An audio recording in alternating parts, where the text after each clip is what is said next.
Привет, катаны! Как вы можете себе представить, 20 лет тому назад в массовой культуре не принято было серьезно относиться к компьютерным играм. Но все изменилось с приходом нового тысячелетия, когда гейминг перестал быть чисто гиковским, иногда даже постыдным развлечением, и привлек к себе внимание миллионов энтузиастов, использовавших компьютерные игры как площадку для достижения впечатляющих рекордов.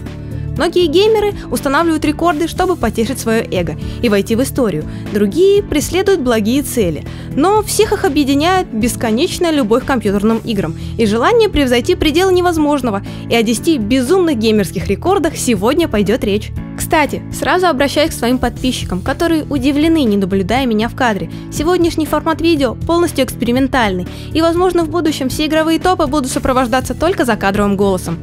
А может быть и нет. Со вступлением закончили, а значит, усаживайтесь поудобнее, заваривайте чаек, и мы начинаем.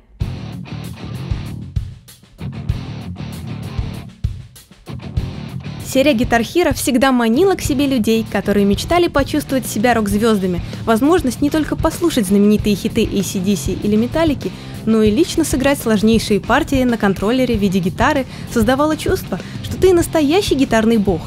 И еще немного, еще один уровень на максимальной сложности, и кажется, запись своей игры можно отправлять как резюме для вступления в популярные рок-бенды.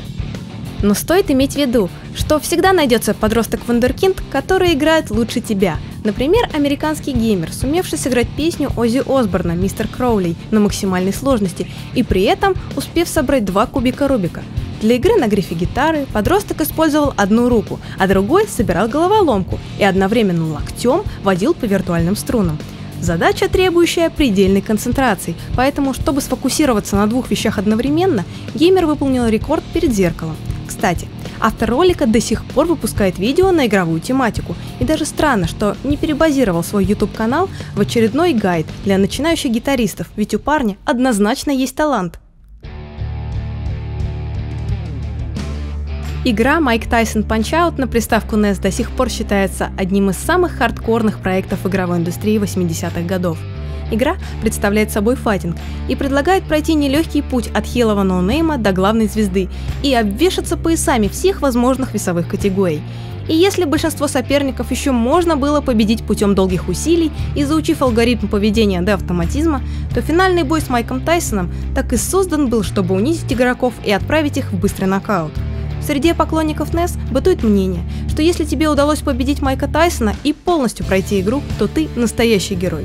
Поэтому вдвойне впечатляет рекорд Джека Вейджа, который принял вызов и решил пройти Майк Тайсон Punch-Out с закрытыми глазами. Надев поверх глаз шапку и отвернувшись от экрана, он без малейших усилий полностью прошел игру. 34 минуты, 14 побед и ни одного поражения. Даже персонаж Майка Тайсона не устоял перед натиском прогеймера и отдал чемпионский пояс.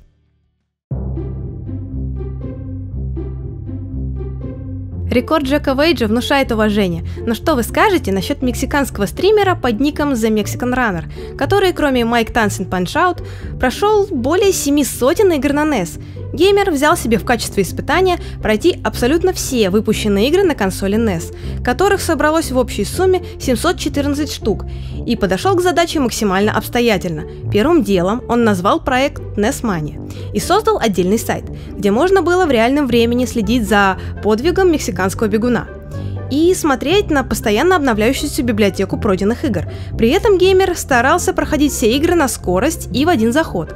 Конечно, встречались проекты, которые наскоком не получалось взять, поэтому он разделял прохождение на несколько серий, по 10 часов бесперерывной игры. В итоге Mexican Runner потратил около 3 лет на становление рекорда, который стоил ему 3500 часов свободного времени, несколько изношенных сомбреро и наверняка пары сотен литров текилы. Если над вопросом, какая игра самая лучшая или самая худшая в истории, еще можно подискутировать, то первенство среди самых скучных, безусловно, удерживает Desert Bus. Игра-шутка, разработанная американскими комедиантами, предлагающая в течение 8 часов реального времени заниматься невероятно веселым занятием.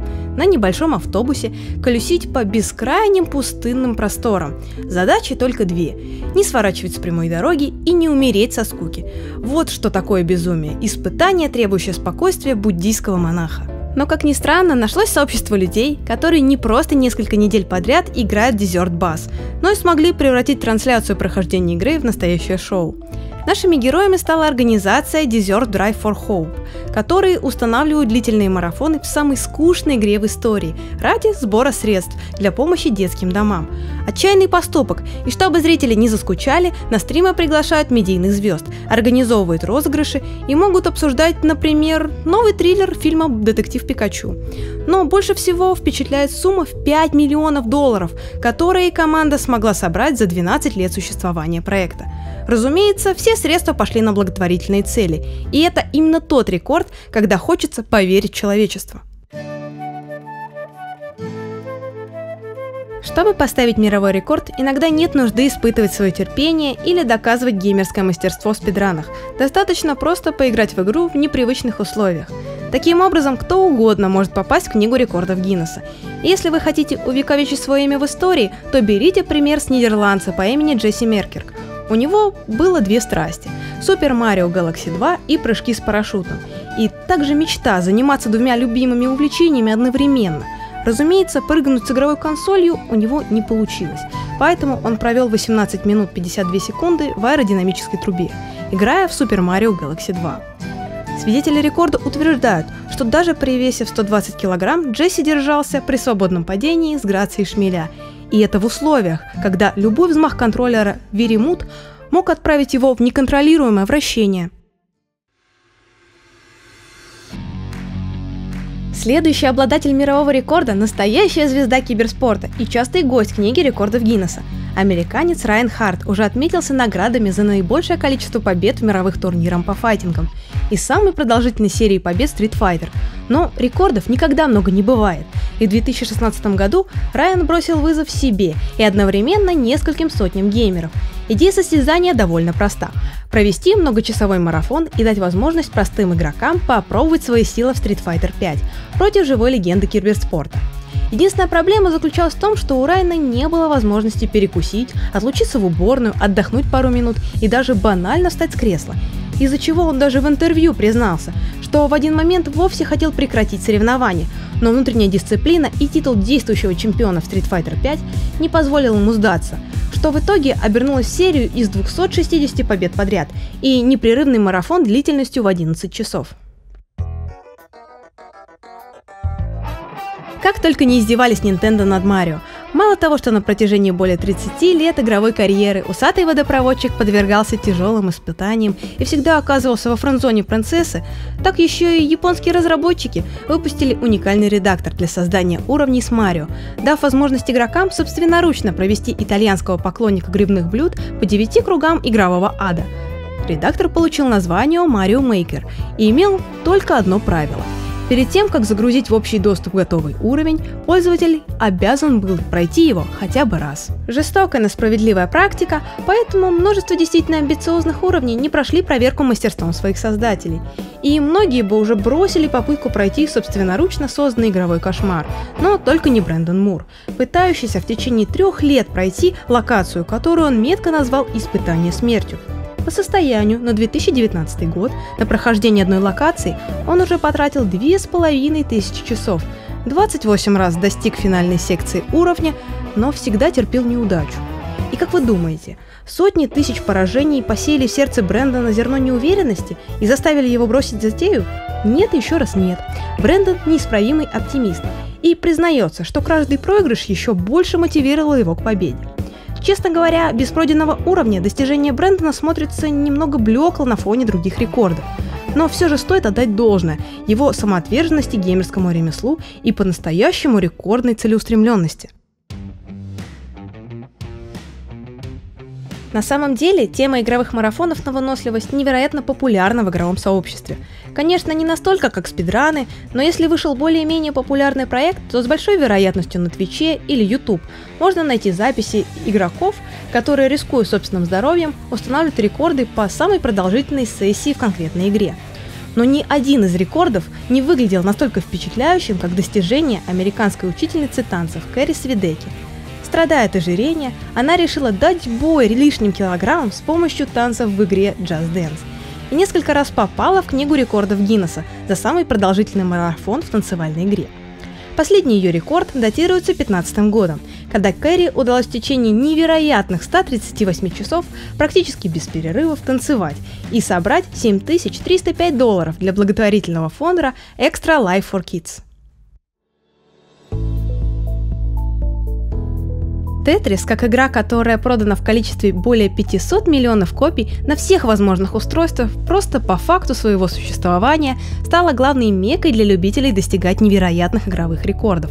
Можно вспомнить как самые продолжительные игровые марафоны в Тетрис, так и наоборот, состязания, в которых игроки за минимальное количество времени стараются набрать максимум очков, передвигая фигуры со сверхзвуковой скоростью. Я отдаю дань уважения успехам прогеймеров, но отдельно хочу отметить рекорд, который как небоскреб возвышается над другими достижениями игроков в Тетрисе. Студенты MIT решили на досуге поиграть в Тетрис и заодно доказать собственную профпригодность среди программистов. Консоли им оказалось недостаточно, поэтому в качестве игровой платформы было выбрано 21-этажное здание в университетском кампусе, которое оснащалось системой умного освещения. Именно с его помощью удалось создать самую безумную платформу для игры в Тетрис. И самое забавное, что люди, сумевшие перебазировать систему освещения в игровую головоломку, ни разу не смогли собрать горизонтальную линию. Невероятно, но факт, который, впрочем, можно объяснить отсутствием в коде программы паттернов, отвечающей за убывание фигур. Но в любом случае, наверное, именно так должны выглядеть дипломные работы для программистов ведущего в мире технологического университета. Раз уж речь зашла об MIT, то это отличный случай вспомнить самого выдающегося выпускника Массачусетского университета.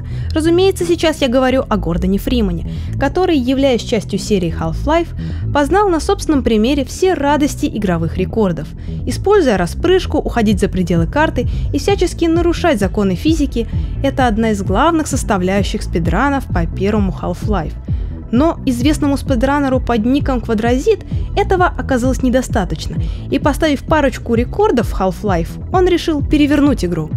Буквально, и речь идет не о простом переворачивании камеры вверх ногами, из-за чего происходит отзеркаливание изображения по вертикали и дезориентация игрока.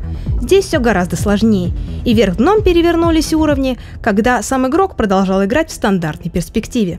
Пройти Half-Life в подобных условиях задача и без того непростая, почти невозможная, ведь геометрия уровней попросту не рассчитана на перебежки по потолку. Но, словно этого недостаточно, дополнительные проблемы доставляют инвертированные значения гравитации, из-за чего каждый выход Гордона на открытый воздух сопровождаются обязательными полетами прямиком на небесную твердь. Неприятная ситуация, из которой поможет выйти верный набор для любого спидранера. Полеты на взрывчатке, тау-пушка и лестницы из нарков.